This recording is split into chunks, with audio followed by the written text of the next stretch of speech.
स्वागत करुच्ची competition success को मु सत्य। आज आम देखा एलटीआर कट ऑफ केते जीव जहाँकि मु गोटे सर्वे करिछि एवं बहुत सारा सर्वे रु जहाँ निर्देश पाई से गुड़ा को आपण मो सामने उपस्थापन करी एवं काली जो एलटीआर एग्जामिनेशन होता से बहुत सारा पिलांकर अभियोग आछि कि सेमानंकर प्रश्नपत्र जहाँकि खोला होता तो तापाई किसी अपडेट आसी ना। बहुत सारा पिला कमेंट कर सर कौन हम बातिल हो कि नहीं कौन हम आग को मु निश्चिंत भाव में जहाँ कि आसब रिपोर्ट ताकू नहीं कि आपण मानक वीडियो करके जनइबी।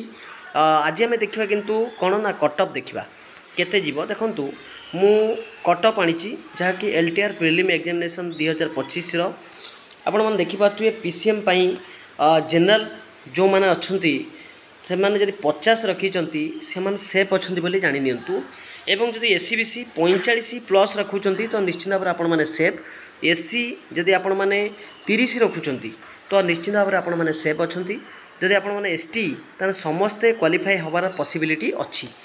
सीपीजेड जदि आपणकर 47+ रोची तो निश्चित भाव में आपण मैंने सेफ अच्छा। एससीबीसी जदि 43+ रोची तो निश्चित भाव में आपण सेफ अच्छा। एससी जदि 25+ रोची तो निश्चित भाव में आपण मैंने सेफ अच्छा। जदि एसटी तो समस्ते क्वालिफाई करि जाई पारंती। एवं आर्ट्स कथा जदि आम जा देखूँ जदि आपण मानकर 45+ रोची तो निश्चित भाव में आपण मैंने क्वालिफाई करेंगे प्रिलिम। जदि एससीबीसी यदि आपण मानकर 42 रोची 42+ तो निश्चित भाव में आपण मैंने क्वालिफाई करेंगे मेन पाई। जदि एससी 30+ रोची तो निश्चित भाव में आपण मैंने क्वालिफाई करेंगे। जदि एसटी तो मैक्सिमम पॉसिबिलिटी अच्छी समस्तंकर हो जिबार।